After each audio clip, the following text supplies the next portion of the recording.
Viewer, मेरे channel Malwa history and culture में आपका स्वागत है। ये मेरा 4th वीडियो है।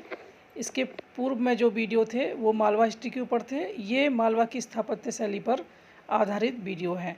इसमें आपको मालवा शैली की क्या विशेषताएं हैं इसके बारे में जानकारी मिलेगी। इसके साथ ही मध्यकालीन मालवा के प्रमुख पर्यटन स्थल कौन से थे इनके बारे में भी आपको जानकारी प्राप्त होगी। जैसे कि पहले वीडियो में बताया गया है कि मध्यकालीन मालवा की 2 राजधानियां रहीं।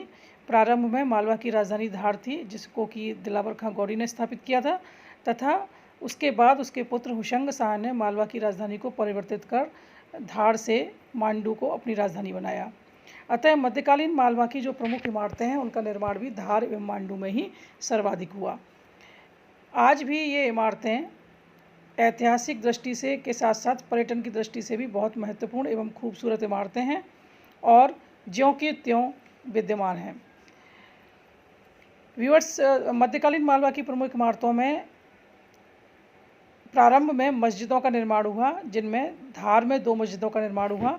ये मस्जिद थी कमाल मौला की मस्जिद एवं लाट की मस्जिद। 2 मस्जिदों का निर्माण मांडू में हुआ, जिनमें से प्रमुख हैं दिलावर खान की मस्जिद एवं मलिक मुगिद की मस्जिद। इन मस्जिदों के अलावा मांडू की प्रमुख इमारतें थीं हुशंग शाह का मकबरा, मांडू की जामी मस्जिद, बाज बहादुर का महल, रानी रूपमती का मंडप, नीलकंठ महादेव एवं पैलेस, जहाज महल, हिंडोला महल, इको पॉइंट, काकरा खो, दरिया खाका मकबरा एवं गुफाएं। मालवा की स्थापत्य शैली की कुछ खास विशेषताएं हैं जो कि आपको केवल मालवा की इमारतों में ही दिखाई देती हैं। ये प्रमुख हैं: बिखरी हुई दीवारें, दूसरा नुकीली मेहराबों के साथ नुकीले मेहराब, थर्ड आर्क, लिंटेल और ब्रैकेट का संयोजन, फोर्थ नाव कील गुंबद, फिफ्थ स्तंभ और बीम के साथ मेहराब का कलात्मक संयोजन, सिक्स्थ ऊंची इमारतों पर इमारतें खड़ी की जाती थी जिन पर खम्भों की लंबी और खड़ी उड़ान होती थी, सेवेंथ सजावट में रंग का प्रमुख प्रयोग किया जाता था। इसके अलावा विभिन्न रंगीन संगमरमर, अर्ध कीमती पत्थरों और चमकते हुए टाइल्स का उपयोग किया जाता था। मालवा के कारीगरों के पास फिरोजा नीला रंग बनाने का एक गुप्त सूत्र था। मालवा की इमारतों का निर्माण 2 चरणों में हुआ। प्रथम चरण में धार एवं मांडू में मस्जिदों का निर्माण हुआ और जिनमें प्रमुख रूप से हिंदू मंदिरों की सामग्री का उपयोग किया गया। प्रारंभ में ये कहा जाता था कि यह दिलावर खान कौरी के द्वारा मंदिरों का विनाश करके जो सामग्री प्राप्त हुई उसके द्वारा ये मस्जिदें बनाई गई हैं, परंतु ये सत्य नहीं है।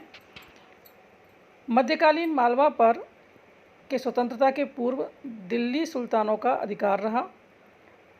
उन दिल्ली सुल्तानों ने मालवा में हिंदू मंदिरों का विनाश किया, किंतु उस समय तक कोई भी स्थायी गवर्नर न होने के कारण ये सामग्री ज्यों की त्यों पड़ी रही और इसके पश्चात जब दिलावर खां ने स्वतंत्र सत्ता की स्थापना की तो उसने इस सामग्री का प्रयोग करके धार और मांडू में मस्जिदों का निर्माण करवाया। इसलिए इन मस्जिदों में हिंदू शैली का प्रभाव दिखाई देता है।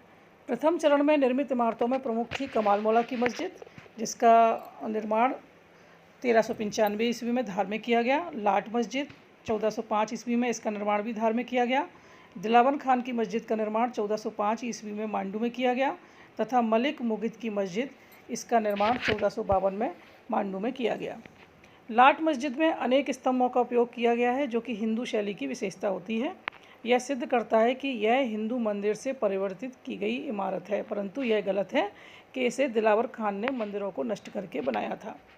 जब हुशंग शाह ने अपनी राजधानी को धार से मांडू में परिवर्तित किया तब मालवा स्थापत्य का दूसरा चरण प्रारंभ होता है तथा दूसरे चरण की इमारतों में हिंदू एवं मुस्लिम शैली का सामंजस्य दिखाई देता है। द्वितीय चरण की इमारतों में प्रमुख थी मांडू की जामा मस्जिद, हुशंग शाह का मकबरा। इन दोनों का निर्माण हुशंग शाह के कार्यकाल में शुरू हुआ था, किंतु महमूद खिलजी प्रथम के शासनकाल में यह पूर्ण बनकर तैयार हुई। तीसरी इमारत थी अशरफी महल, जो कि एक मदरसा यानी विश्वविद्यालय था। विजय स्तंभ यह एक 7 मंजिला इमारत थी, पर वर्तमान में इसकी यह एक खंडहर के रूप में विद्यमान है। द्वितीय चरण को क्लासिकल चरण भी कहा जाता है। इस चरण की इमारतें मुख्य रूप से निवास स्थान के रूप में थीं, जैसे हिंडोला महल, जहाज महल। हिंडोला महल जो कि एक ऑडियंस हॉल था और इसका निर्माण महमूद खिलजी प्रथम के शासनकाल में पूर्ण हुआ था।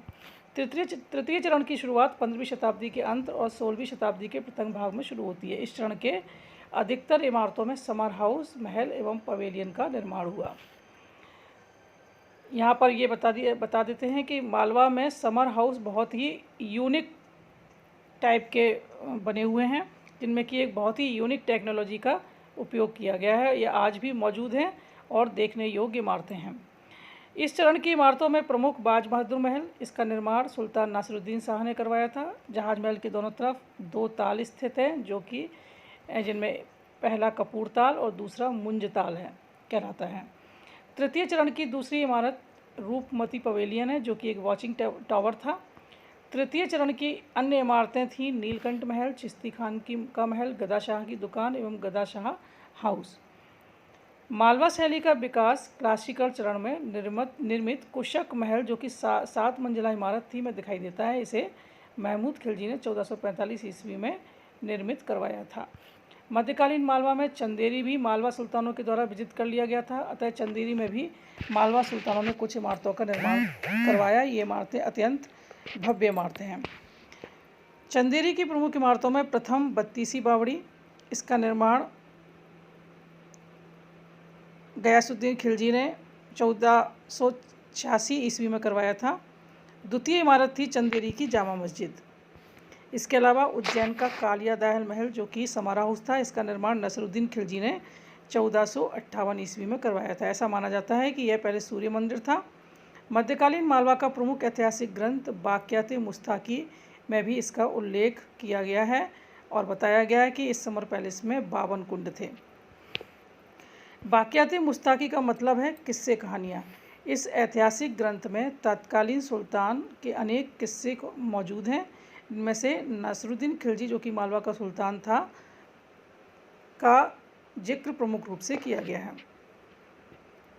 इस ग्रंथ से नासिरुद्दीन खिलजी के बारे में विस्तृत जानकारी प्राप्त होती है कि किस प्रकार से वह पारा खाने का शौकीन था और पारा खाने के कारण उसके शरीर में गर्मी का प्रकोप रहता था, इसलिए वह सदैव कालिया दहा पैलेस के समर कुंड में पड़ा रहता था। इसी से संबंधित कुछ दिलचस्प किस्से इस ग्रंथ में उल्लेख हैं, जिनका जिक्र मैं यहाँ पर करना चाहूँगी, जो कि अत्यंत महत्वपूर्ण और बहुत ही मनोरंजनपूर्ण ये एक किस्सा है। जैसे कि आपको बताया गया है कि नासिरुद्दीन खिलजी पारा खाने का शौकीन था, जिसके कारण उसके शरीर में बहुत ज़्यादा गर्मी रहती थी और इस गर्मी को शांत करने के लिए वह जो कालिया दहा पैलेस में 52 कुंड थे, उन हौज में पानी में पड़ा रहता था।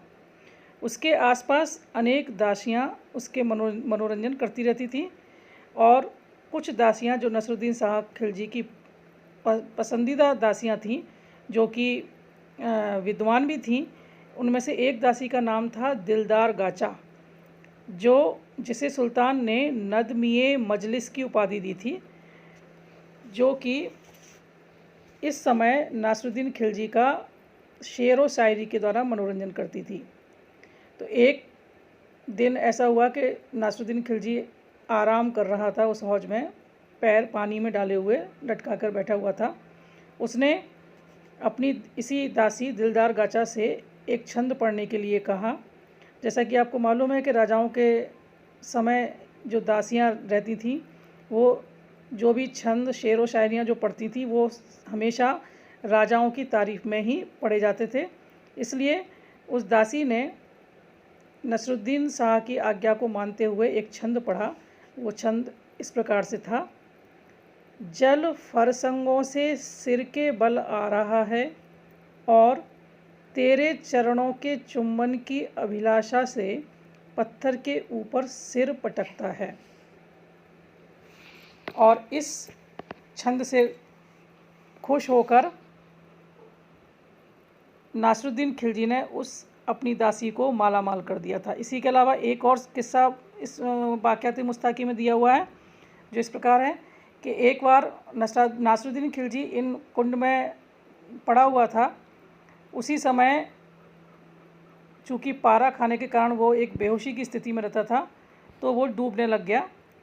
और जब वो डूबने लगा तो दासियां जो आसपास थीं उन्होंने उसको बचाने के लिए उसके बालों को पकड़ के ऊपर की तरफ खींचा और उसको बचा लिया। जब उसको होश आया तो उसने ये पूछा कि मुझे कैसे बचाया, तो उसे ये बताया गया कि किस प्रकार से वो पानी के अंदर जा रहा था और उसके एक दासी ने बाल पकड़कर उसको उठाया, और इस बात से वो इतना नाराज़ हुआ कि उसने उस दासी के हाथ कटवा दिए कि उसकी हिम्मत कैसे हुई बाल पकड़कर ऊपर खींचने की।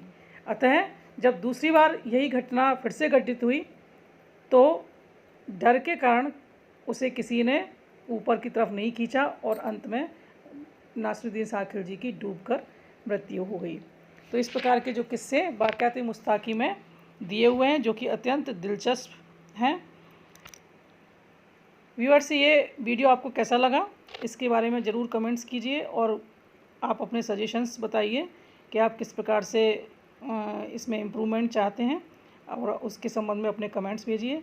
हम कोशिश करेंगे कि आपके अकॉर्डिंग हम अपने वीडियो बना सकें। Thank you.